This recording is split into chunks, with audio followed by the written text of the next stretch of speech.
ዙሪያው ገደል ሲሆንባችሁ የሚያስጨንቅ ነገር ወሬም ይሁን መከራ ስትሰሙ ቤክሻን ቀጥ ብላችሁ ሄዳችሁ እንዲህ ብላችሁ መጠየቅ ትችላላችሁ። ጌታ አሁን አንዳንድ ሰው ብር አጠራቅሞ እንደምንም ብሎ ኢየሩሳሌም ሄዶ ተሳልሞ ይመጣል። ጥሩ ነው፣ ግን ኢየሩሳሌም መሄድ ኃጢአትን ሊፍቅ አይችልም ልብ ካልተስተካከለ። ከቅዱስ ሚካኤል ከተማ ብትኖር እንኳን ልብ ካልቀናና ካልተስተካከለ ድህነት የለም። እግዚአብሔር እንዴት ሰው ሊሆን ይችላል? አንዲት ሴት ያለ ወንድ እንዴት ልትወልድ ትችላለች? እንዴት ሰው ዳግመኛ ሊወለድ ይችላል?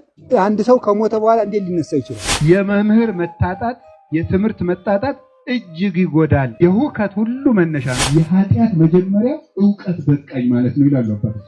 ትዳር የሚፈርሰው ምንድነው? ዕውቀት ስለጠፋ። ዝም ብሎ ሴት መሆኗን አይቶ ነው የሚያገባት እንጂ ሚስት ማለት ምን ማለት እንደሆነ አያውቅ። ፍርድ ቤት ብትሄዱ ብዙ የሚካሰሰው የቁጥር ብዛት ክርስቲያን ማለት ትዳር።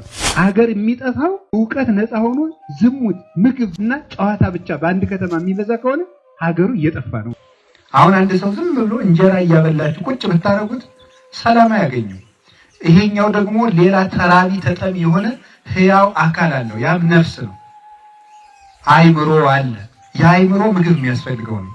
እና ድሮ ይሄ ካስታውሳላችሁ የደርግ መጽሐፍ ላይ ይጻፍ ነበር። ይሄ ምንድነው እርሻ ምናምን የሚባል መጽሐፍ ላይ በምግብ የተጎዳ የሚባል አይታችሁ ታውቃላችሁ? ኳሸርኮር አለ ያዘው የሚባል ይሄ ሆዱ እንደዚህ ግልብጥ ያለ አንገቱ ቅጥን ያለ እግሩ ደግሞ ሰላለ ምንም ከዚህ እንደዚህ ነው የማይባል ይቅጥ የማይባል ይላሉ ሊቃውንቱ። እንደዚህ ያለን የሚሆነው በምግብ የተጎዳ ነው። ልክ ይወላችሁ ይሄኛው አካላችን እንደሚጎዳ አይምሮአችንና የውሳጣው የነፍሳችን ጠባይ ቃለ እግዚአብሔር ካጣ እንግዲህ ሰው እንግዲህ ውሃ አልባ ስንት ቀን የሚቆየው? 4 ቀን። እንደ ሳይንሱ ነው እንደሰማሁት። ባለሙያዎች ይናገሩታል። የኔ የጥራዝ ነጠቅ ወሬ ነው። 4 ቀን እንደ ምግብ 7 ቀን ምግብ ቢያጣ እንቅልፍ ባይተኛ ደግሞ 3 ቀን ይቆያል። አያችሁ፣ ነፍሳችን ግን ቃለ እግዚአብሔር ካላባት 20 ዓመቷ 30 ዓመቷ በቸርነቱ ነው ቁመን መሄዳችን ራሱ። እና ሰው ቃለ እግዚአብሔር ሳይበላ መዋል ማደር የለበትም። ፈጽሞ ረሃብተኛ ይሆናል። የህይወቱ ቅርጽ ሁሉ ይበላሻል። ሲሲታ ለነፍስ ቃላት ይሁን እግዚአብሔር። የነፍስ ምግቧ የእግዚአብሔር ቃል ነው። እና በቀን ቃል እግዚአብሔር መስማት አለባችሁ። አሁን እዚህ ስለመጣችሁ አይደለም። ባላችሁበት ከተማ ማንም ይቆም ማን የእግዚአብሔር ቃል ሲያስተምር አክብራችሁ መስማት አለባችሁ። መምህር መርጣችሁ የምትሰሙ መሆን የለባችሁ። ማንም ይቆም ቃል እግዚአብሔር ሳትሰማ መዋል የለም። የዕለት እንጀራችን ስጠን ዛሬ ብላችሁ አይደል? የዕለት እንጀራችን ስጠን ዛሬ ማለት አንዱ ፍቹ ጉባኤ ከተዘረጋበት ቃል እግዚአብሔር ከሚነገርበት አድርሰህ አውለን ማለት ነው። አንዱ ፍቹ አንዱ ትርጉም ነው።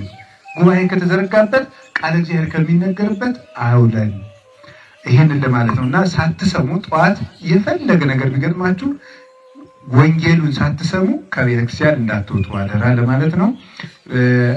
ዋሉ ሀዱ ብእሲ ፈሪሳውያን ዘሲሙ ኒቆዲሞስ መልአኮሙ ለአይሁድ። ከፈሪሳውያን ወገን የሆነ ስሙ ኒቆዲሞስ የሚባል አንድ ሰው ነበረ። ወውቱ ዘመጽአ ኀበ እግዚእ ኢየሱስ ቀዲሙ ሌሊተ። ይኸውም አስቀድሞ ወደ ጌታችን ወደ መድኃኒታችን ወደ ኢየሱስ ክርስቶስ በሌሊት መጥቶ ይማር የነበረ ሰው ነው ይላል። እዚሁ ጋር እያብራራ ነው። እንዴት በሌሊት መጥቶ የሚማር ሰው። ይሄ ሰው ኒቆዲሞስ ይባላል። ከፈሪሳውያን ወገን ነው። ከፈሪሳውያን ወገን ነው ማለት ምን ማለት ነው?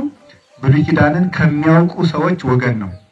እና ይሄ ተመጻዳቂ በሕግ ጠባቂነታቸው የሚመኩ ራሳቸውን እንደ ጻድቅ የሚቆጥሩ ፈራጆች የሆኑ ሰዎች ናቸው። እነዚህ ጽድቅ የሌላቸው ጽድቅ ግን ጠባቂ ነን ብለው የሚያስቡ እንደዚህ እንደ እናንተ ማለት ነው።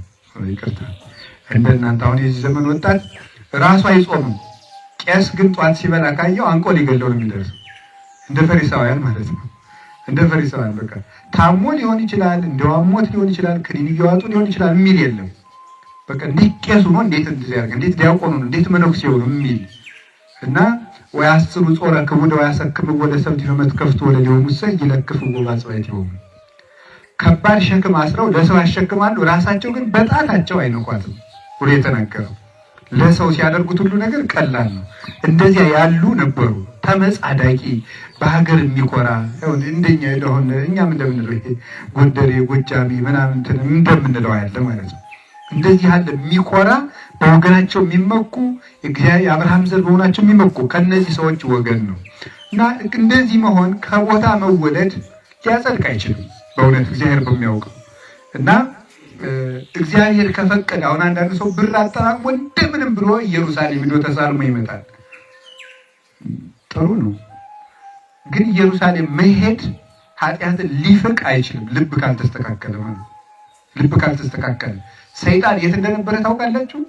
ከመላእክት ከተሞች በአንዱ ነው የነበረው። ከቅዱስ ሚካኤል ከተማ ብትኖር እንኳ ልብህ ካልቀናና ካልተስተካከለ ድህነት የለም። አንድ ሰው ማሰብ ያለበት ሁልጊዜ በቦታ ይሄን ቦታ አይቻለሁ፣ አገሬ እንዴ ነው፣ የቄስ ዘር ነኝ፣ የእንትና ወገን ነኝ፣ እንደዚህ ያለ በማለት የምንድነው ድነት የለም። በእውነቱ ይህንን ነው እግዚአብሔር ሊያጠፋልን የሚፈልገው። አጉል ምጽድቃችንን ነው። በዘር የምንመካውን፣ በሀገር የምንመካውን፣ በዘመድ የምንመካውን፣ የሆነ ቦታዎችን በማወቃችን የምንመካውን፣ 10 ቀን በማመስቀደሳችን የምንመካውን፣ ጽዋ ማህበር አባል በመሆናችን፣ ሰበካ ጉባኤ በመክፈላችን፣ ለድሆች ገንዘብ በመስጠታችን፣ የሆነ ቤተክርስቲያን ሲሰራ 2,000 ብር 3,000 ብር 50,000 ብር የሚሆን በመስጠታችን ይህንን ፍቀን እንድንጥል ነው የሚፈልገው እግዚአብሔር። የምትድነው ነፍስህ ትክክል ናት ወይስ አይደለችም? ይህን ነው እግዚአብሔር የሚፈልገው። አሁን ከነዚህ ሰዎች ሆኖ ይሄ ሰው መልአኮሙ ለአይሁድ የአይሁድ አለቃ ነው። አለቅነቱ በ3 ወገን ነው ይላሉ አባቶቻችን። አንደኛው በሀብት ነው፣ ሁለተኛው በስልጣን ነው፣ ሶስተኛ በእውቀት ነው። በዚህ ሁሉ አለቃቸው ነበር። በስልጣን ከህዝቡ በላይ ነው፣ በእውቀት ከህዝቡ በላይ ነው፣ በሀብት ከህዝቡ በላይ ነው። ግን ማታ ማታ ይማራል። ምን ያስተምራችኋል? ይሄ ጊዜ የለንም የሚሉ ሰዎችን አታስተውላቸው? ጊዜ የለንም፣ እኔ መስሪያ ቤት የምውለው ሪፖርት ይበዛብኛል፣ በጣም ቢዚ ነኝ። የሰነፍ ሰው ጥቅስ ምንድን ነው የሚባለው? ቢዚ ነኝ ማለት በጣም ቢዚ ነኝ። በራሱ ቢዚ የሚያደርገው ቢዚ ነኝ በሚለው ወርድ ነው እንጂ ቢዚ ስለሆነ አይደለም። ሰውየው ስራ በዝቶበት አይደለም። ሲጀመር ኢትዮጵያ ውስጥ ስራ በዝቶ አያውቅም። ሰው እንዳይስቅባችሁ እንደዚህ ስትሉ ሰምቷችሁ ማለት ነው። ኢትዮጵያ ውስጥ ስራ በዝቶ አያውቅም። አሁን እኮ ገሊት አሜሪካ ሄደች፣ አውሮፓ ሄደ፣ እንትና አውሮፓ ሄደ፣ ዓለም ሀገር ሄዱ የሚባሉ እንዴት አድርገው እንደሚሰሩ እኮ ብታውቁ አፋችን ዝም ነበር የምንለው። አሁን እዚህ ቁጭ ብሎ ግን ወንድሟ ጥሩ ጅንስ ሱሪ እየገዛ አስፓልት የሚያለፋ ሊሆን ይችላል። እሷ እዚያ ቀኑ ሙሉ ወገቧ እየተቆረጠ በኩላሊት እግሯ እስከሚያልቅ ጠዋት ገብተው 12 ሰዓት ከገቡ ማታ ሚድናይት የሚወጡ 6 ሰዓት ላይ የሚወጡ 2 ሰዓት 3 ሰዓት አልፎ ደግሞ ስራ የሚገቡ በዚህ ኑረው ነው እንግዲህ ቤተሰብ ደግሞ እየመጠመጠ የሚበላው ማለት ነው። እና ስራ እንደው ከመቸለት ወዲህ በዝቶ የትኛው ሰዓት በዝቶብን እንደሆነ እና ስራ ይበዛብኛል ከደስ አባቴ እንዳልማል። አንዳንድ ሰው አለ የሚመጻደቅ እንደው በተለይ እንደ ትንሽ እንደው ይሄ ዲግሪ መከራ ማፈሪያ የሆነ ትምህርት አለ። ያቺ ዲግሪ ትንሽ ከተያዘች መመጻደቅ ነው። ከዚህ በኋላ አባ በጣም ቢዚ ነኝ እንትን መዋጮ ሲኖር ብቻ ይጥሩኝ የሚል ሰው አለ። ንስሐ አባቱ አቤት እንደው ትምህርቱን ነርቶት ሙቶ ይሄም ሊያመጻድቅ ዲግሪ አንደኛ ዲግሪ እኮ ሲጀመር በፈረንጆቹ he is ready for training ነው የሚባለው። አንድ ዲግሪ ያለው ሰው ለስልጠና ዝግጁ ነው የሚባለው። ተማራ ይባላል። ይሄ በቃ ቢያንስ ይሰማል ነው የሚባለው ማለት እንጂ ትምህርት አይደለም እኮ የተማረው። ተማራ ያሰኘው ሰው ያንን እየጠቀሰ በቃ እንዳይሰማ ያን እየተመጻደቀ ትንሽ ሀብት ካለችው ደግሞ በየት ይገኛል? እና እንደዚህ ያሉትን ሰዎች ማመካኘት አልቦሙ ምክንያት ለየጋዩ ለበደላቸው ምክንያት የለም። ሀብት ሊኖር ይችላል። በሀብት ላይ እውቀት ደግሞ ምን አለው? ሰውየው ሀብት አለው። በሀብቱ ላይ ደግሞ ምን አለው? ምን ያለው? ሹመት። አንድ ሰው ቢያንስ ሹመት ቢኖረው ሀብት የለውም። በሹመት ሰዎችን ማስተዳደር አንድ ከባድ ነገር ነው። በዚያ ላይ ደግሞ ሀብትን ማስተዳደር ሌላ ከባድ ነገር ነው። የሁለቱም አለቃ ሆኖ ግን ሰውየው ይማር ነበር። ጊዜ ባይኖረው ማታ አሁን እንዲሁ እግዚአብሔር ያሳያችሁ፣ ክርስቶስ ያመልክታችሁ። እንግዲህ 20 ዓመት 30 ዓመት ዝም ብሎ አለፈ። መቼ ነው እንግዲህ የምንማር? ሳንማር እንግዲህ ልንሞት ነው። በቃ መማር ሲገባል ሳንማር የጌታን ብስራት ሳንሰማ እንኳን ደስ ያላችሁ የሚለውን ሳንሰማ ሞት ሊወስደን ነው። ለምን? ስራ በዝቶብን ማለት ነው። አንዳንድ ሰው ደግሞ ቃለ እግዚአብሔር ስማ ሲሉት እኔ ድሃ ነኝ ይላል። ድሃ ብትሆንስ? አንድ ሰው አንድ ልጅ አሉ እንደው ልጅ ተማሪ ይሉት አንድ ሊቀ ጳጳስ አባቴ መበላ የለኝም ስትደነቁር ምን እየበላ ደነቆር ካሉት ይባላል። እውነት ነው በእውነቱ ማለት ነው። ስለዚህ ሰው መማር አለበት። ሁለተኛ ሶስተኛ ሰውየው የምን አለቃ ነው? በእውቀቱ ደግሞ ከሁሉ ይበላል። አንድ ሰው ምንም ቢያውቅ ማወቅ አለበት። ጥበበን ነግሮሙ ለጠቢባን፣ ለጥበበኞች ጥበብ እንነግራቸዋለን ይላል ቅዱስ ጳውሎስ። ማንም ሰው እስኪሞት ድረስ ተማሪ ነው። እስኪሞት ድረስ እንኳን ዘመናዊ ትምህርት ይቅርና ቤተክርስቲያን የኢትዮጵያ ኦርቶዶክስ ተዋሕዶ ቤተክርስቲያን ወይም የኢትዮጵያ ብቻ ስለሆነች አይደለም፣ በቃ አጠቃላይ ቤተክርስቲያንን መወዳት ስለማላውቃት አቅሜን ስለምታሳውቀኝ ደስ ነው የምትለኝ። አወቅኩ ስላት ይሄንን አወቅኩት ስል ሌላ ብታ ድንጉር ታደርጉብኛል። አላውቅ አርፌ ቁጭ። አሁን አንድ ሰው መጽሐፍ መምህር ቢሆን ቅኔ አያውቅም፣ ቅኔ ቢያውቅ ድጓ አያውቅም፣ ድጓ ቢያውቅ አቋቋም አያውቅም፣ አቋቋም ቢያውቅ ቅዳሴ አያውቅም፣ ቅዳሴ ቢያውቅ ዝማሬ አያውቅም። ሁሉንም ቢያውቅ ደግሞ ሁሉንም እንደሚገባው አያውቅም፣ ይጎድልበታል። ስለዚህ ቤተክርስቲያን አቅሙን ታሳውቀዋለች፣ እያደነቃት ብቻ ይኖራል ማለት ነው። ቤተክርስቲያንን ጨርሶ ማወቅ አይቻልም፣ መውደድ ብቻ ነው የሚቻለው። እና ወይዴ ብሔረ ሮሜ ሪክዋ ለቤተክርስቲያን አይመርክዋ አፍቀርክዋ ያለ ቅዱስ ያሬድ እንደዚህ ነው። ቤተክርስቲያንን አየኋት፣ አወቅኋት፣ ወደድኳት። በቃ ቤተክርስቲያንን ታያታለህ፣ የአቅምህን ታውቃለህ፣ ትወዳታለህ እንጂ ቤተክርስቲያንን አውቆ መጨረስ አይቻልም። እና የኃጢአት መጀመሪያው እውቀት በቃኝ ማለት ነው ይላሉ አባቶቻችን። እውቀት በቃኝ ማለት የኃጢአት መጀመሪያ ነው። ሰው እንዲሁ እንዴት ያለ ትምህርት እኮ ቆይ አንድ ነገር ብቻ እስኪ ልጠቁማችሁ፣ ሰዓቱን እንዳይሄድብን ትምህርቱ ተቋርጦ እንዳይቀር። አንድ ሰው የእውቀት ደረጃ ትንሽ ልንገራችሁ ስለ እውቀት ማለት ነው። አንደኛው የትምህርት እውቀት አለ። የትምህርት እውቀት መንፈሳዊ እውቀት አለ፣ ስጋዊ እውቀት አለ። ይሄም በሁለት ክፈሉት። ስጋዊ እውቀት የሚለውን በጣም ብዙ ትንሽ ቁጠሩ። ሳይኮሎጂ በሉ፣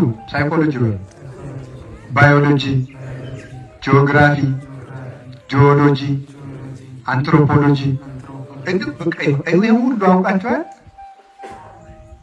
ማቴማቲክስ፣ ፊዚክስ፣ ይሄ ሁሉ ማቴማቲክስ፣ ፊዚክስ የሚባለው እቺ በግሬድ ታትማ የምትሰጠን መጽሐፍ አይደለም እያልኩት ያለ ሙሉን ነገር ያወቀ ሰው አለ ወይ? ጨርሶ የለም። ወይም ደግሞ ስነ ፈለክ የሚያውቅ ሰው፣ የቀመር ስራ የሚያውቅ ሰው ጨርሶ የለም። አንድ ሰው ሁሉንም እውቀት ሊያውቅ አይችልም። በአንዱ እንኳን ቢሆን እንዲሁ ግርማን አሁን ዶክተር እንኳን ሲሆን መጨረሻ ላይ ስፔሻላይዝ እያደረገ ሲመጣ ምን እያደረገ ይመጣ? እውቀቱ እየሰፋ ነው እየጠበበ ይመጣል። የመጀመሪያው ሐኪም ዶክተር ሜዲሲን እንደተመረቀ ጠቅላላ ሐኪም ነው። ጠቅላላ ሐኪም ያስቃል። ጠቅላላ ሐኪም የሚያስቀው ለምንድን ነው? ሁሉንም የሚያውቀው ኩላሊትንም ጉበትንም ጠቅላላ ያክማል። ሁሉን አዋቂ ማለት ነው። ስፔሻላይዝ ሲያደርግ ደግሞ ምን ያደርጋል? ያይን የብቻ ደግሞ ይሆናል። አሁን እውቀቱ እየጠበበ ነው የሚመጣ ማለት ነው። እየጠበበ በሁሉም ጉዳይ ላይ ስፔሻላይዝ ቢያደርግ ይሞታል። እስከ ዘራዝርቶች ማድረግ አይችልም። የልብም ስፔሻሊስት፣ የአይንም ስፔሻሊስት፣ የጆሮ ስፔሻሊስት፣ የቆዳ ስፔሻሊስት፣ የማህፀን ስፔሻሊስት ምናምን ቢል የአይምሮ ስፔሻሊስት ቢል ሰውየው ሳያውቀው ይሞታል። ስለዚህ ምንድን አንዷን እየጠበበ ከዛ ደግሞ ወደ ፈረንጆች ስንል ያኛ ሀገር ተጀምሮ እንደሆነ አላውቅም። የአይን ስፔሻሊስት ከሆነ ደግሞ የፑፒሏ ብቻ የብሌኗ ብቻ ይሆናል። ጠቦ ደግሞ የዚች ብቻ ሰው እያወቀ ሲሄድ እየጠበበ አላውቅም እያለ እያነሰ ነው የሚመጣው ማለት ነው። እና በዓለሙ ያለው እንኳን እንዴት አድርጎ አቅማችን እንደሚያሳውቀን ልብ በሉ። ግን ሌላውን እኮ ተውት። አንተ አሁን ማስተርስ ይዘህ ፒኤችዲ ይዘህ እኮ ገበሬው ይበልጣል በእውቀት። ስንዴ እንዴት እንደሚዘራ አታውቅም።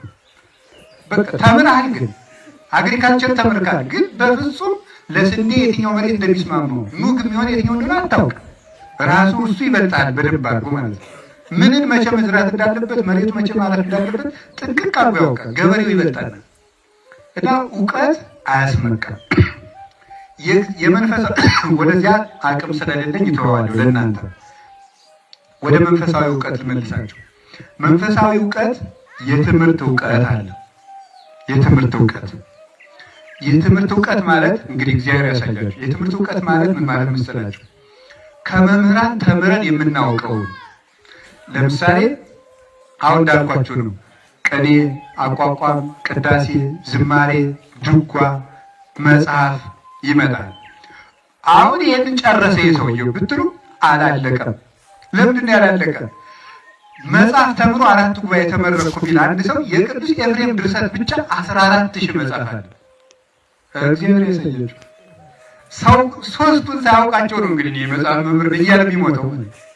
ሶስቱን እንኳን ሳይጨርሳቸው የያዕቆብ ዘስሩግ 700 አለ። የቅዱስ ዮሐንስ አፈወርቅ ያለ የቅዱስ ቄርሎስ አለ። ልብ ፈርጦ መሞት ይቻላል። አላወቀም ራሱ። ስለዚህ ሁልጊዜ አቅሙን እያወቀ ይኖራል። ከዛ የምን ይባላል? የትምህርት እውቀት። የትምህርት እውቀትን ሲጨርስ ደግሞ የምን አለው? የተግባር እውቀት። እስቲ የተግባር እውቀት ነው። የምን እውቀት አለው? አዎ የተግባር እውቀት። አሁን ዛሬ ለምሳሌ እናንተ ትማራላችሁ። ከተማራችሁ በኋላ ምን ትወጣላችሁ? ፕራክቲካል ትወጣላችሁ ማለት ነው። እሱ የተግባር እውቀት መሆኑ ነው ማለት ነው። የተግባር እውቀት የሚባለው 80 ያህል መጽሐፍ ተምረህ አንበህ ደግሞ እነሱን መስራት አለብህ ማለት ነው። ከሰይጣን ተፈትነህ እንዴት እንደሆነ ማለት አለብህ። እንዴት እንደሆነ ጸሎት ቤት ተናግሮ ስለ እግዚአብሔር ትላለህ። ጸሎት ማለት ከእግዚአብሔር ጋር መነጋገር ነው ይላል። ጸሎት ማለት ከእግዚአብሔር ጋር መነጋገር ነው ትልና ጸሎተ ሥጋ፣ ጸሎተ ሥጋ፣ ጸሎተ ነፍስ፣ ጸሎተ ልቡና አለ። 3 አይነት የጸሎት ደረጃዎች አሉ። እነዚህን ሰርተህ ተፈትነህ ማለት አለብህ። ይሄን እንደገና ደግሞ እስከሚሰራው ድረስ ወዲያ ደግሞ የተማረውን ደግሞ አሁን ይሄን ይጨርሳል። ከዚያ ምን ይቀረዋል መሰላችሁ? አላችሁ የመገለጥ እውቀት ደግሞ አለ። የመገለጥ እውቀት እግዚአብሔር ደግሞ ገልጦ የሚያሳውቀው እንደገና ደግሞ በተደሞ በቃ ተነክረት አይምሮት ከበላይ ብሎ ዚያዋል ጥበብ እውቀት በኔ ላይ ተደነቀች ብሎ አለማወቁን እስኪያውቅ ድረስ ደግሞ የእግዚአብሔር መገለጥ ደግሞ ያዘነጋዋል። ይሄ ደግሞ የራሱ ደረጃ አለው። ግዙፋን ፍጥረታትን ማየት ይሄ 3 የቅድስና ደረጃዎችን ሲጨርስም ያገኘው በዓለም ያው እዚህ ጣና ውስጥ ያሉትን አራዊት በሙሉ በባህር ውስጥ እንደተቀመጡ ማየት እዚህ ቁጭ እንዳለ ይሄ አለ። የነፋስን መልኩን ማየት፣ የነፍሳትን መልክ ማየት፣ ሰዎች በሌላ ቦታ ሆኖ የሚያደርጉትን ማየት አለ። ደግሞ ከዛ መላእክትን በየከተማቸው ማየት ይሄ አለ። መጨረሻ ላይ እግዚአብሔርን ማየት አለ። ይሄ የምን እውቀት ይባላል? የምን እውቀት ነው? የመገለጥ እውቀት ነው። ከዛ መጨረሻ ላይ ደግሞ ምን የሚቀራል? ደግሞ የሞት እውቀት አለ። ስትሞት የምታውቀው ደግሞ አለ። ስትሞት ደግሞ ነፍሳት እንዴት ብለው እና አብርሃም እና ይስሐቅ እንዲሁ ጠጋ ብለው ቆመው ነው ወይስ እንዴት ነው ያሉ? ገነት ውስጥ ቆም ብለው ነው? ተቀምጠው ነው? ተኝተው ነው? ደግሞ እንቅልፍ የለም። እንዴት ብለው ነው ያሉ? የሆነ ዛፍ ስር ጠጋ ብለው ነው ያሉት? ወይም የሆነ ቦታ ላይ ተሰብስበው ከምንጭ ብለው ነው? እንደዚህ እንዴት ብለው ነው ያሉ ይባል? ስትሞት ታውቃለህ። ይህ ስትሞት ነው የምታውቀው። ከዚያ ደግሞ ክርስቶስ ሲመጣ ደግሞ የምናውቀዋል። ክርስቶስ ሲመጣ ደግሞ ቀኝ ግራ ስንቆም እንዴት ነው የምንሆነው? ጠጋ ብለን መቆም ነው። ራቅ አድርጎ በትሮ ነው የሚያቆመን። አየር ላይ አንጠልጥሎ ነው የሚፈርድብን። የሆነ ሜዳ ላይ አከማችቶ ነው። ክርስቶስ ሲመጣ ታውቀዋለህ። ከዛ መንግስተ ሰማያት እንዴት ብለን የምንቀመጥ? የሆነ የብርሃን ወንበር ተቀምጦልን ነው? እንደው ቆመን ነው ሁልጊዜ?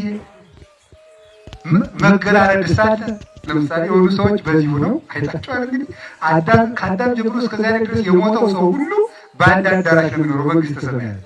አትጋብኝ ምናምን መባባል ሳለ ነውስ እንዴት ነው? ነውስ ከየት አንስቶ ከዚህ እስከ አሜሪካ የሚሆን ነው መንግስተ ሰማያት? ስትሞት ይሄ ብቻ ነው። ስትሞት ለዚያውም ክርስቶስ ሲመጣ ለዚያውም ከገባህ ብሎ የምታውቀው ማለት አሁን ሰው ይሄን ሁሉ ነገር ማወቅ ይሄን ሁሉ ያላወቀ ሰው እንዲሁ ምን አለበት? በጉድጓድ ውስጥ የሚኖር ሰው የፀሐይ ውበት አያውቅም። በጉድጓድ የሚኖር ሰው ድንቁርና ምን አለ? ይሄን ሁሉ ትዝ አይለን መኖሩን አናውቅም። ተሸፍነን ደስ ሳይለንም ሳይከፋንም ታተመን እንወሰድ እና እግዚአብሔር ከዚህ ይሰውራል። ምንም ስራ ቢበዛባችሁ ተማሪዎች ሁኑ። እውነቴን ነው። ዛሬ የኒቆዲሞስ ታሪክ የሚያስተምራችሁ እንድትማሩ። እውቀት ነፃ ያደርጋል። እውቀት መከራን ያሳልፋል፣ ብልሃትን ይሰጣል፣ መውጫ ቀዳዳ ያሳያችኋል፣ አያያዝ ታውቁበታላችሁ፣ መንገድ ታውቃላችሁ። የሚያውቅ ሰው የት መሄድ እንዳለበት ጠንቅቆ ያውቃል። የአሁኑ ሰው ደግሞ በጣም እንዴት ሆኗል መሰላችሁ? ሁሉን የሚያውቅ ምንም የማያውቀው ነው። ሁሉን ያውቃል። በዓለም ላይ ደንቆሮ የሚባለው ምንም ሁሉን የሚያውቅ ሰው ሁሉን አንተ እንዳሉ ሰው ሰምታችሁታል። ይሄ ዩቲዩብ እና ምናምን የሚባለው የወሬ በተለይ ደግሞ ቲክቶክ መጥቷል። እሱ ከመጣው ሰው ሁሉ ወሬኛ ስለሆነ ምንድን ነው የሚያደርገው? የሚያውቅ ነው የሚመስለው። ስለ ፖለቲካው ጥቂት ሰምቷል። ስለ እንትንም ጥቂት ሰምቷል፣ ስለ ታሪክም ጥቂት ሰምቷል፣ ስለ ምንም ጥቂት ሰምቷል። በቃ ስለ ሁሉ ነገር ይሄ ዝም ብሎ ሰው ከተሰበሰበበት ወሬውን ራሱ በበላይነት ይቆጣጠረዋል። የወሬኛነት ስሜት ነው አይደለም። ቆይ አልተረዳሁም እያለ የሚያወራ ሰው ወሬኛ። እንደዚህ አይነት መደማመጥ የሚያጠፋ ቤተክርስቲያን ላይ አንደማመጥ፣ ሰው ከሚስቱ ጋርና ከባል ጋር አይደማመጥ፣ ከጎረቤት ጋር አይደማመጥ። ምን መደማመጥ ጆሮአችን ዘግቶበታል። እና ተማሩ፣ በሞት በጣም ተማሩ፣ ትምህርቱ ደሩ፣ መጽሐፍ አንብቡ። እስቲ እግዚአብሔር ያሳያችሁ ሀገሪቱን እንዴት እየጠፋች እንደሆነ ማወቅ አለባችሁ።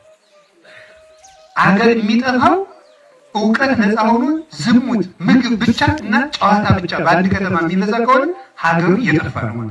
ምልክቱ ይሄ ነው። እስቲ አሁን እናንተ ተወያይታችሁ ራሱ አንድ ላይብረሪ ያቋቁሙና አንድ ቤተክርስቲያን ላይ ወይ ቅዱስ ገብርኤል ወይ ቅዱስ ጊዮርጊስ ወይ መድኃኒዓለም ወይ ሌላ ቦታ አንብቡ እየሄዳችሁ። አስፋልት ላይ ቁጭ የሚሉ ስራ ፈት ወጣት በተለይ ክርስቲያኑ ማጥፋት አለበት። ቁጭ ብሎ የሰው እግር ሲቆጥር የሚሆን ነገሩማ ገዳምስ አንዳንድ ሰው ለጸበሉ ሊመጣና ቁጭ ብሎ የመነኮሳት እግር ሲቆጥር ይውላል። እዚህ መተት መጎለት አትሰግድም አትጸልይ እና ቁጭ ይውላል። አስፋልት ጋር ቁጭ ብላችሁ ወይም የሆነ ሰው ሱቅ ሄዳችሁ ፍስዝ አድርጋችሁ በወሬ ስታደነዝዙት ከምትሉ አንዲት መጽሐፍ ብታነቡ እንጀራ ታገኛላችሁ፣ ነፍሳችሁም ትድናለች። እኔ እውነቴን ነው የምነግራችሁ፣ እውቀት ያወጣናል። እንዲሁ ቅዱስ ዮሐንስ አፈወርቅ የተናገረውን አንድ ቃል ናገርና አልጠቅልም። እስመ ተሐጥኦ ሊቅ ግብር እኩይ ውእቱ ወጥንት ለኩሉ ሀከክ። የመምህር መታጣት፣ የትምህርት መታጣት እጅግ ይጎዳል። እስኪ በሉ የመምህር መታጣት በሉ የሊቅ መታጣት የሚጎዳ ተግባር ነው በሉ። የሁከት ሁሉ መነሻ ነው በሉ። የምን መነሻ ነው? ቅዱስ ዮሐንስ አፈወርቅ ድርሳን 34 ላይ የተናገረው ዕብራውያን በተረጎሙበት የጠብ መነሻው፣ የክርክር መነሻው፣ የብስጭት መነሻው፣ የዱላ የመጋደል መነሻው፣ የሀገር መፍረስ መነሻው ድንቁርና እንዳናውቅ እየተደረገ ወጣቱ እንዳያውቅ እግዚአብሔር ያሳያችሁ። ላይብረሪዎች አይገነቡልንም በየከተማው ቤተ መጻሕፍትን አያቋቁምም። መንግስትም ቢሆን ምን ይደረግልን? ስለነ ማንቸስተር፣ ስለነ ሊቨርፑል፣ ስለነ አርሴናል ይወራልናል። ይሄ እኮ በጣም ይሄ የሚወራበት የአየር ሰዓት ኢትዮጵያ ሰዓት ላይ የአየር ሰዓት የተከራየችው በብዙ ሚሊየን ዶላር ነው የተከራየችው። ልጆቿ የሚደነዝዙበት የአየር ሰዓት ማለት ነው። ለቤተ መጻሕፍት ለንባብ ግን አልተመደበም። እኔ ነግሬያችኋለሁ፣ ሀገርን የሚያድነው እውቀት ነው። ትውልድን የሚያወጣው እውቀት ነው። እንዴት ነው ትዳር የሚፈርሰው? ምንድን ነው? እውቀት ስለጠፋ ነው የሚፈርሰው። ዝም ብሎ ሴት መሆኗን አይቶ ነው የሚያገባት እንጂ ሚስት ማለት ምን ማለት እንደሆነ አይቶ ያገባት አያውቅም። ወንድ ስለሆነ ታገባለች እንጂ ባል ምንድን ነው? ለባል የሚሰጠው ክብር ምንድን ነው? የማግባት ትርጉሙ ምንድን ነው? ሳይገባው ይገባል። ሳይገባው ገብቶ አደናግሮት ትዳሩን ይወጣል። ፍርድ ቤት ብትሄዱ ብዙ የሚካሰሰው የቁጥር ብዛት ክርስቲያን ማለት ትዳር፣ ሌሎች አይደለም። ይሄን ሁሉ ለምንድን ነው? ሳያውቅ ገብቶ ካህናቱ፣ ዲያቆናቱ፣ ሌላ ሁሉ ጠብ የሚፈጥሩ ምንድን ነው? ሳያውቀው ገብቶ እና እግዚአብሔር ያሳያችሁ እወቁ። በሞቴ ህዝቡ ጌታ እንዲህ ይላል ትንቢተ ሆሴዕ ምዕራፍ 4 ቁጥር 6 ላይ ህዝቤ እውቀት ከማጣቱ የተነሳ ጠፍቷል። አገርን የሚያጠፋው አለማወቅ ነው። እንዲሁ አለማወቃችን መሳቂያ ሊቅነት ኢትዮጵያዊነት ነበረ። ድንቁርና የኢትዮጵያውያን መልክ አይደለም።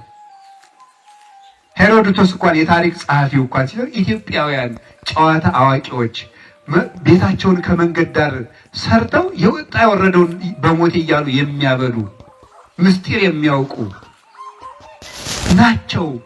ሰውነታቸውን የሚያድሱበት ንጹህ ውሃ ያላቸው ናቸው ኢትዮጵያውያን ብሎ ነበር የጻፈልን። የኛ መገለጫችን እውቀት ነበረ። ዛሬ ግን ድንቁርና ሆነ፣ አለማወቅ ሆነ፣ ፈዛዛነት ሆነ። እና እንዲሁ በሞቴ ያነቡ መጽሐፍ መግዛት ልምድ፣ የመጽሐፍ እቁብ ግቡ። በቃ 10 ብር ጀምሩና 20 ብር ዛሬ ጀምራችሁ ስትሄዱ ከንስሐ አባታችሁ ጋር ነመላከው ስራትም አሉ። ሁላችሁም ይሄን ርዕሰ ጉዳይ እየተወያያችሁበት እንድትሄዱ የቤት ስራ በቃ ወረታ አንድ የመጽሐፍ ወይ ላይብረሪ አቋቁሙ ወይ የመጽሐፍ እቁብ መስርቱ። ዛሬ የትምህርት ቀን ስለሆነ ከዛ እቁብ ማለት ነው። ብር ከሌለ አሁን ኑሮ ውድ ነው። ዛሬ አንድ ሰው መጽሐፍ ይገዛል። እቁብ ውስጥ 10 ሰዎች ካሉ በሳምንት እየተዋዋሰ አንድ ሰው ያነባታል። መጨረሻ ላይ ለቁቡ ትቀምጣለች ማለት ነው። አንድ መጽሐፍ ይገዛል በጋራ የሆነ ሰው ደግሞ ሁሉ ያነባታል እየዞረች። እንደዚህ አድርጉ፣ እንጀራም ይኖራችኋል። ዝም ብላችሁ ተመርቃችሁ እንጀራ ጠፋ ስራ ጠፋ ትበሉ። ስታነቡ እግዚአብሔር መንገድ ይጠቁማችኋል። እግዚአብሔር ስራ ፈትን ለሌቱም አይፈልገውም። መልአኮሙ ለአይሁድ ይሄ ሰው ሌሊት መጥቶ ይማር ነበረ። ሌሊት በሞዴ ሌሊቱን በሙሉ እንዲውላችሁ ከምሽት 12 ሰዓት እስከ ጠዋት 12 ሰዓት 12 ሰዓት ያባክናል። ግርም ነው የሚያደርገው። ሁለቱን በወግ ሁለቱን እንደው ምናልባት ቴሌቪዥን ያለው ሰው ካለ በቴሌቪዥን በቃ ሌላውን በቅጥ እንደ በሬ እንደው ግድም ሙሉ ያድራል ሰው። የሰው ልጅ በእግዚአብሔር አይምሮ የተፈጠረ ሰው 12 ሰዓት ተኝታችሁ ነው እንግዲህ ሀገሪቱንም ነፍሳችሁን የምታድኗል። እና ሌሊት ይሄ ሰው ቀን ሲያስተዳድሩ ነው የህዝብ ዳኝነት ሲሰማ እየዋለ ይሄ ሁሉ ስራ ይዞ ሌሊት ግን ሲያነብ ያድር ነበር። እንግዲህ ነግሬያችኋለሁ። እግዚአብሔር 12ቱን ሰዓት ያን ጤነኛ ሰው እንቅልፍ ስንት ሰዓት እንደሆነ ታውቃላችሁ? 4 ሰዓት። ከ4 ሰዓት በላይ የሚተኛ ከሆነ 8 ከተኛ በሬ ነው የሰውዬ ሰው አይደለም። እውነቴን 8 የሚተኛ በሬ በሬ 12 የሚተኛ ደግሞ አዞ በሏል። በቃ አንድ ሰው ሌሊቱን ሙሉ ካደረ አዞ ነው ዝም ብሎ እንቅልፍ የማያልቅበት። እኔ አርባ ምንጭ በአጋጣሚ ለጉባኤ አይቼዋለሁ። ዝም ብሎ መተኛ ነው ሰው እዚያው እና እንዴት ብላችሁ ነው እንጀራስ የሚኖራችሁ ቤተሰብስ የምታስተዳድሩ? እንደው 12 ሰዓት ተኝታችሁ አታፍሩም? እንደው እግዚአብሔርን እንጀራ ስጠኝ እንደው እግዚአብሔር ስራ ቢሰጠኝ ተጉልት እንደ ተኝቶ እያደረ እንዴ ነውር አይደለም እንዴ? እንቅልፋችሁን በመጠን አድርጎ ስታነቡ ድሩ ዝም ብላችሁ እንደሆነ ይሉላችሁ። የሚቀጥራችሁም አይኖር፣ ሱቅ የምትከፍቱበትም አይኖር፣ ገንዘብም አይኖራችሁ። ዝም ብለህ ሌሊት አለ ያ ንባብ ራሱ ገንዘብ ይሆናል፣ ስራ ይሆናል፣ መንገድ ይመራችኋል፣ ከእግዚአብሔር ያደርሳችኋል። በነፍስ በስጋ ትጠቀማላችሁ። ዕውቀት ይጠብቃል፣ ጥንቃቄም ያድናል። እና ስለዚህ ሌሊት ይሄ ሰው ሌሊት መጣ። ሊቃውንቱ ግን ሲተረጉሙት ሌሊት ወደ ክርስቶስ ይሄድ ነበር። አንድ ሊማር፣ ሁለተኛ የሌሊት አይምሮ ክት ነው ይላሉ አባቶቻችን። ውዳሴ ከንቱም ይላሉ፣ ይቅርብን እሱ። እንደገና ደግሞ ፈርቶ አይሁድን ፈርቶ ይገሉኛል ብሎ ከሱ ለምን ትሄዳለህ ብለው ይህን ፈርቶ ነው። ሊቃውንቱ ግን ይህንን ምን ብለው ተርጉሞታል? በጨለመብን ሰዓት መሄድ ያለብን ወደ ክርስቶስ ነው ብለው ይተረጉማሉ። እስኪ በሉ በጨለመብን ሰዓት ወዴት ነው መሄድ ያለብን? ወደ ክርስቶስ ነው። ዙሪያው ገደል ሲሆንባችሁ እኔ እንዲህ ብላችሁ መጠየቅ ትችላላችሁ ጌታን። ቤተክርስቲያን ብር ብላችሁ ይሉ የሚያስጨንቅ ነገር ወሬም ይሁን መከራ ስትሰሙ ቤተክርስቲያን ቀጥ ብላችሁ ሄዳችሁ እኔ የዓለም ብርሃን ነኝ፣ እኔን የሚከተል ሰው ጨለማን አያይም ብለሃል። ጌታዬ ኢየሱስ ክርስቶስ ሆይ ለልቤ ብርሃን ስጠው፣ የጨለማውን ሕይወቴን ግፈፍልኝ ብላችሁ 12 አቡነ ዘበሰማያት ደግማችሁ ብትሄዱ ግፈፍ ያደርግላችኋል። ክርስቶስ ብርሃን ነው፣ ቃሉ አይታጠፍም። እሱ የሚፈልገው የሚያምነው ብቻ ነው። ስለዚህ በቸገረን ሰዓት በእርግጥም ብርሃናችን ክርስቶስ ነው። ስለዚህ ወደ እሱ መሄድ አለብን እና ቀድሞ መጣ፣ ተማረ፣ እንዲህ አለ ረቢ ነአምር ከመ እምኀበ እግዚአብሔር መጻእከ ከመ ትኩን መምህረ። መምህር ልታስተምር ከእግዚአብሔር ተሹመህ እንደመጣህ እናውቃለን። ወአልቦ ዘይክ ይግበር ዘንተ ተአምረ ዘአንተ ትገብር ዘእንበለ እግዚአብሔር ምስሌሁ። አንተ የምትሰራውን ታምር መስራት የሚችል ሰው የለም እግዚአብሔር ካደረበት ሰው በቀር። አንተ የምትሰራውን ስራ ከእግዚአብሔር ተልከህ መምህር ልትሆን እንደመጣህ እናውቃለን አለው። ሁለት ነገሮችን ይሳሳታል እዚህ ላይ ኒቆዲሞስ። መምህር ልትሆን መጥተሃል ማለት ጌታን እንዳንድ ተራ መምህር ቆጥሮታል። ገና አላመነውም ማለት ነው። ልብ ብላችሁ ስሙ። ገና በክርስቶስ ስላላመነ መምህር ነህ አንተ አለው። ሁለተኛ ደግሞ እግዚአብሔር ካደረበት በቀር አንተ የምትሰራውን ታምር የሚሰራ የለም ብሎ ደግሞ እንዳንድ ታምር የሚያደርግ እንዳንድ ደግ ጻድቅ ሰው ቆጥሮታል ማለት ነው። ልብ ብላችሁ ስሙ። እዚህ ላይ ተሳስተዋል። ግን የጌታ ተአምራቱ ግን ሌሎች ከሚያደርጉት ታምራት ልዩ ነው። አንድ ነገር እንድታስተውሉ ሃይማኖት እኔ መቼስ ትምህርት ስሰጥ ልብ ብላችሁ እንድትፈልጉኝ እንድታዳምጡ የሚፈልገው ትምህርት መስጠት ስላለብኝ አይደለም መስጠተው፣ አንድ ቀዳዳ ለመድፈን ነው። ስለዚህ እናንተም አንድ ቀዳዳ ደፍናችሁ ትሄዳላችሁ ብዬ አስባለሁ። እዚህ ላይ አንድ ነገር እንድትይዙ ይፈልጋለሁ። ክርስቶስ በኒቆዲሞስ ሲታሰብ እንዳንድ ተራ ጻድቅ ታምራቱንም እንደ ነቢያት ታምር ነው ያደረገው። ግን ቅዱስ ዮሐንስ አፈወርቅ እንደሚለው ጌታ ያደርገው የነበረው ታምራት ሌሎች ከሚያደርጉት ታምራት ምን ያለ ነው? የተለየ ነው። ለምሳሌ ባህሩን ተነስቶ ሲገስጸው በእግዚአብሔር ስም ብሎ አይደለም የሚገስጸው። ምን ሆነ የሚገስጸው? በራሱ ተነስቶ ነፋሳትን ገሰጻቸው። ነቢይ ወይም ሐዋርያ ወይም ጻድቅ ምን ማድረግ አለበት? የእግዚአብሔርን ስም ሳይጠራ ታምር ማድረግ አይችልም። ክርስቶስ ግን በማቴዎስ ወንጌል ምዕራፍ 8 ላይ እንደተጠቀሰው ተንሥኦ ገሰጾሙ ለነፋሳት ወኮነ አብይ ዛይ፣ ተነሳ ነፋሳቱን ገሰጻቸው፣ ጸጥ ነው ያለው ነፋሱ። በማን? በስልጣኑ። ልብ ብላችሁ ስሙ። ሲያስተምር ነቢያት ሲያስተምሩ እግዚአብሔር እንዲህ ብሏል፣ አሸናፊ እግዚአብሔር እንዲህ ብሏል። አሸናፊ ነው የሚባለው፣ አሸናፊ አይባልም። አሸናፊ እግዚአብሔር እንዲህ ብሏል እያሉ ነው የሚያስተምሩት ነቢያት ሲያስተምሩ። ሐዋርያትም ሲያስተምሩት ጌታችን ኢየሱስ ክርስቶስ እንዲህ ብሏል እያሉ ነው ያስተማሩት። ጌታ ሲያስተምር ግን እኔ እላችኋለሁ እያለ ነው ያስተማረ። እኔ እላችኋለሁ የማቴዎስ ወንጌል ምዕራፍ 5 ላይ ጀምሮ ስታነቡት እኔ ግን እላችኋለሁ እያለ ነው። ስለዚህ ራሱ ባለቤቱ ነው። እነዚያ ባለቤት አላቸው፣ እሱ ግን ራሱ ባለቤት ስለሆነ ነው። አጋንንትንም የሚያወጣቸው እንዲሁ በስልጣኑ ነበረ። ጌታ በስልጣኑ ነው። ሐዋርያት አጋንንትን ሲያወጡ የሐዋርያት ሥራ ምዕራፍ 16 ላይ እንደምታነቡት ድውይ ሲተረትሩ፣ ሽባውን ሲተረትሩ ወይም ድውይ ሲፈውሱ የሐዋርያት ሥራ ምዕራፍ 5 ላይ እንደምታነቡት በማን ስም ነው የሚያወጡት? በጌታችን በኢየሱስ ክርስቶስ ስም ብለው ነው የሚያወጡት። እሱ ግን ጋኔኑን የሚገስጸው በስልጣኑ። የማቴዎስ ወንጌል ምዕራፍ 9 ላይ እንደምታነቡት አንተ ጋኔን ውጣ እያለ ሉቃስ ወንጌል ምዕራፍ 6 ቁጥር 34 ላይ እንደምትመለከቱት ጋኔን ሆይ ውጣ እያለ ነው ያወጣው። በስልጣኑ ይህ ሁሉ ስራ ይሰራ ነበር። ሲያስተምርም እንደ ስልጣኑ፣ ጋኔን ሲያወጣ እንደ ስልጣኑ፣ ድውይ ሲፈውስ እንደ ስልጣኑ፣ ኃጢአት ሲያስተሰርይ፣ ለምጽ ሲያነጻ እንደ ነቢያትና እንደ ሐዋርያት በእግዚአብሔር ስም ንጻ ብሎ አይደለም፣ እፈቅድ ንጻ፣ እንድትነጻ ወድጃለሁ ንጻ ነበር የሚለው። ሽባውን እጁ የታጠፈውን ሰው የማቴዎስ ወንጌል ምዕራፍ 12 ላይ እንደምታነቡት እጁ የታጠፈውን ሰው በእግዚአብሔር ስም እጅ ይዘርጋል አይደለም ያለው፣ ስፋ እዴከ እጅህን ዘርጋ ብሎ ብቻ እጁን ይዘረጋው ነበር። በስልጣኑ ነው ያደረገ እንጂ ታምሩ እንደ ሌሎች አልነበረም። ኒቆዲሞስ እዚህ ላይ ተሳሳተ። ስለዚህ ታምራት ለሚያደርጉ ሰዎች፣ ታምራት ለሚያደርጉ ቅዱሳን ታምር የሚያደርገው የታምራቱን ጌታ አንተ አንድ መምህር ነህ አለው። ልብ በሉ። የዚህ ጊዜ የጌታን መልስ ትሰማላችሁ። በጣም የሚያስደንቅ ነገር ነው። አሁን እናንተ ለምሳሌ የአንድ ሀገር ንጉሥ ብትሆኑና አንተ ሹፌር እንደሆን ካውቃለሁ ቢላችሁ የሆነ ሰው ምን ትላላችሁ? አትናደዱም? ትናደዳላችሁ። አንተ ይሄ ልቡ የጠፋ ነው እንዴ ወይ ሰራው ትላላችሁ ማለት ነው። ያለ ማዕረጋችሁ ቢጠራችሁ ማለት ነው። ለምሳሌ አንዱ ቄስ ዲያቆን ብሎ ቢጠራ፣ አሁን እኔ እንግዲህ ቅስና ላይ መስቀል ይዣለሁ ናማ ዲያቆን ቢለኝ ደንቆሮ ነው ይሄ አልሰማም እንደ እኔ መምህር እኮ ነኝ እላለሁ። ጌታ ግን እንደዚህ ሲለው አላርሙ። አንተ ጌታ ነኝ እንደዚህ አትበል፣ አነጋገርን አስተካክል አላለው። ዛሬ ግን እኮ በስም እንጣላለን። ይገርማል። እንደው በእናንተ ፊት አይነገርም እንጂ ቢነገርም ችግር የለም። ቤተክርስቲያን ላይ እንጣላለን። ያለቃው ስም ማዕረጉ ካልተጠራ መናደድ፣ አስተካክለ ጥራ ብሎ የሚናደድ ሰው አለ። በዚህ ምክንያት ከስራቸው የሚባረሩ ሰባኪያን ሁሉ አሉ። ዲያቆናት ያለቃውን ስም በትክክል ባለመጥራታቸው ማለት መልአከ ባለማለታቸው፣ ይህም ባለማለታቸው ይባረራል።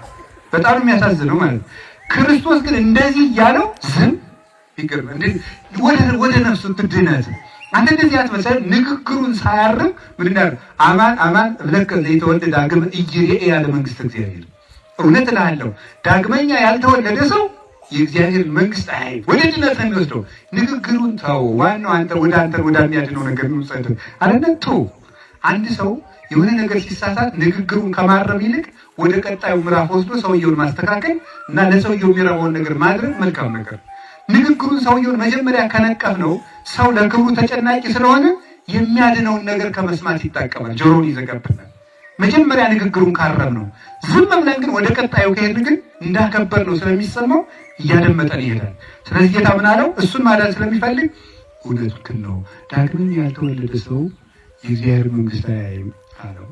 ሁለት ነገር ነው የሚነግረው እዚህ ላይ።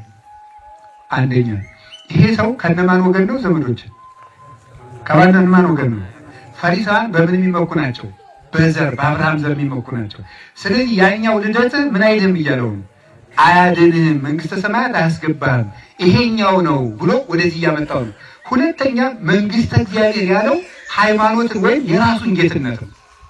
የክርስቶስ ጌትነቱ ምን ይባላል? መንግስት፣ ጌትነት፣ ኃይል፣ ስልጣን ትባላል። መንግስት ይባላል ጌትነቱ። ስለዚህ ወደ መንግስተ እግዚአብሔር አይገባም የሚለው ዳግም መወለድ የሚለው ሁለት ነገር ነው። አንደኛው ጥምቀት ነው፣ ሁለተኛው ትምህርት ነው። ልክ ነህ። በትምህርት እኔ መልሼ ካልወለድኩ የኔን ጌትነት አታውቅም፣ ዙሪያውን ነው የምትኖረው፣ አይገባም በትምህርት ካልተወለድክ ማለት ነበረ። ከቃሉ ጋር ናቸው። አዎ በትምህርት ያልተወለደ ሰው ወደ እግዚአብሔር መንግስት አይገባም። በጣም ደስ የሚለኝ የእግዚአብሔር መንግስት የሚለው የክርስቶስ ጌትነቱ ነው። አሁን እንግዲህ ሰው መጥቶ ኢየሱስ እኮ እንደዚህ ነው፣ ፍጡር ነው፣ ክርስቶስ እኮ ምን ቢላችሁ አንተ ደግመህ ስላልተወለድክ ዙሪያውን ነው የምትሄደው፣ ውስጥ አልገባህም። ስትማር ደግመህ ትወለዳለህ። ደግመህ ካልተወለድክ አንዱ ልደትህ ምንድን ነው? እናትህ የሰጠችው ነው። ከእናትህ ማህፀን እንደወጣ በምትነጋገረው ንግግር የክርስቶስ ጌትነት ሊገባ አይችልም። ደግመህ ከመምህራን መወለድ አለ። ለዚህ ነው ቅዱስ ጳውሎስ አንደኛ ቆሮንቶስ ምዕራፍ 4 ላይ ሲናገር እስመ ወለድኩክሙ በትምህርተ ወንጌለ ክርስቶስ፣ በክርስቶስ የወንጌል ትምህርት ዳግመኛ ወልጃችኋለሁና ይላል። ስለዚህ ሰው ዳግመኛ ካልተወለደ የእግዚአብሔርን መንግስት አያይም፣ የክርስቶስ ጌትነትም አይገባውም። አሁን ኒቆዲሞስ እንዴት እንደሚናገር ተመልከቱ። እንዲህ ይላል አላችሁ እግዚአብሔር ከሁላችን ጋር ነው። የኒቆዲሞስ ጥያቄ ይቀጥላል። እንዲህ ይላል እፎ ይክል ሰብ እምድኅረ ልህቀ ዳግመ ተወልዶ፣ ሰው ካደገ በኋላ እንዴት ዳግመኛ ሊወለድ ይችላል? ሰው ካደገ በኋላ እንዴት ሊወለድ ይችላል አለ። አሁን እሱ የመሰለው ሰው አድጎ ትልቅ ሰው 40 ዓመት 30 ዓመት የሆነ ሰው እንደገና የሚወለድ ነው የመሰለው። በቃ እንዴት ሊሆን ይችላል አለ። ጌታ ደግሞ እኔ የምልህ ሰው ካደገ በኋላ እንደገና ሐሳባችን ወደዚህ ያርጉት፣ እነሱ ስራቸውን ይስሩ። ሰው ካደገ በኋላ እንደገና ደግሞ ተመልሶ 9 ወር ተጸንሶ ይወለዳል ማለት አይደለም። እሱን አይደለም የምልህ አላለ። ተመልከቱ። አሁንም ደግሞ አያርመውም። ምንድን ነው የሚለው?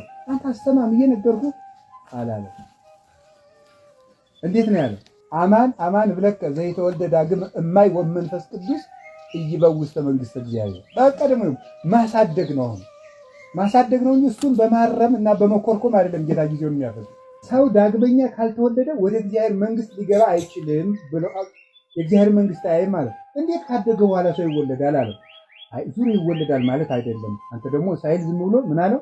ሰው ከውሃና ከመንፈስ ቅዱስ ካልተወለደ በስተቀር ወደ መንግስት እግዚአብሔር አይገባም ማለት። ልብ በሉ። ከውሃና ከመንፈስ ቅዱስ ካልተወለደ፣ ቅድም ልደቱን ነገረው፣ አሁን ደግሞ መወለጃውን ነገረው። ከውሃና ከመንፈስ ቅዱስ ካልተወለደ በስተቀር ወደ እግዚአብሔር መንግስት አይገባም ብሎ ደግሞ አሁን መወለጃው ከውሃና ከመንፈስ ቅዱስ ነው እንጂ ከእናቱ ማህፀን አይደለም ብሎ ነገረው። እስመ ዘተወልደ እምሥጋ ሥጋ ውእቱ፣ ከሥጋ የተወለደ ሥጋ ነው። ወዘተወልደ መንፈስ መንፈስ ውእቱ፣ ከሥጋ የተወለደ ሥጋ ነው። ሥጋዊ እንደ ሥጋዊ ልደት የምታስበው ሥጋዊ ልደትን ነው እያለው ነው ጌታ። ልብ ብላችሁ ስሙ። ከሥጋ የተወለደ ሥጋ ነው የሚለው እሱ አንተ ሰው ካደገ በኋላ መልሶ መወለድ አይችልም የምትለው ሥጋዊ ልደት ነው። እኔ የምነግርህ መንፈሳዊ ልደት ነው። በአንጻሩ ደግሞ የሥጋ ልጅ ሥጋ ነው። ለምድራዊ ርስት የሥጋ ልደት ይበቃሃል። የእናት አባት ልደት በእነሱ ልደት ተወርሰዋለህ። ወዘተወልደ መንፈስ መንፈስ ውእቱ፣ የነፍስ ልደት ግን የነፍስ ርስት ግን መንፈሳዊ ነው። መንፈሳዊ ልደትን በሥጋዊ ልደት አትወርሰውም። መንፈሳዊ ልደትን ማግኘት አለብህ፣ ከሥላሴ መወለድ አለብህ አለው። አሁን ደግሞ እንዲህ አለው፣ እንዴ ይክልኑ ሰብ እምድኅረ ልህቀ ገቢአ ወበዊአ ውስተ ከርሰሙ ወይትወለድ ዳግመ። ሰው ካደገ በኋላ እንደገና ወደ እናቱ ማህፀን ገብቶ እንደገና መወለድ ይችላልን? ይህ እንዴት ሊሆን ይችላል? የትምህርታችን ርዕስ ምንድን ነው? በሉ ጋር እንጂ ይሄ እንዴት ሊሆን ይችላል ብሎ ጠየቀ። አሁን ነገረው ጌታ እንዲህ ይላል፣ እስመ መንፈስ ሀበ ፈቀደ ይነፍ ወቃሎ ተሰምዕ ወባይቱ ይተአምር ማበይ ይመጽእ ዋበይ ያሐውር። ነፋስ ወደ ወደደው ይነፍሳል። ከየት እንደመጣህና ወዴት እንደሚሄድ ግን አታውቅም ማለት። እስኪ ነፋስ አለ የለም? ይኸው አንድ ጊዜ ወደዚህ ወደ ወይራው አለ የለም? አለ። በምን አወቃችሁ? አቤት በዛፍ። እሺ አሁን ሲያንቀሳቅስ ስላላየኸው ማን ነው ደግሞ ድምፅ መልኩን ስላላየኸው ነፋስ የለም ትላለህ ወይ ነው መልሱ አትሉ። ምክንያቱም አለ። ስለዚህ ነፋስን ድምፁን ትሰማለህ። አንዳንድ ጊዜ ሽ የሚል ድምፅ ስላለው ወይም ደግሞ ባህር ሲገስጽ ዛፍ ሲያናውጽ ትሰማለህ ይላል። የዛፉን የገደሉን የውሃውን ድምፅ የማይበሉን ድምፅ ሰምተህ ነፋስ ተነሳ ትላለህ። ከየት እንደመጣ ከምስራቅ መጥቶ ይሁን ከምዕራብ ወጥቶ ይሁን ወደ ምስራቅ ይሄድ ወደ ሰሜን ይሄድ አታውቅም። ከማወቄ ሁሉም ሁሉ የተወለዱ መንፈስ ቅዱስ ከመንፈስ ቅዱስ የሚወለዱ ሰዎችም እንደዚህ ነው አይመረመርም ብሎ ነገር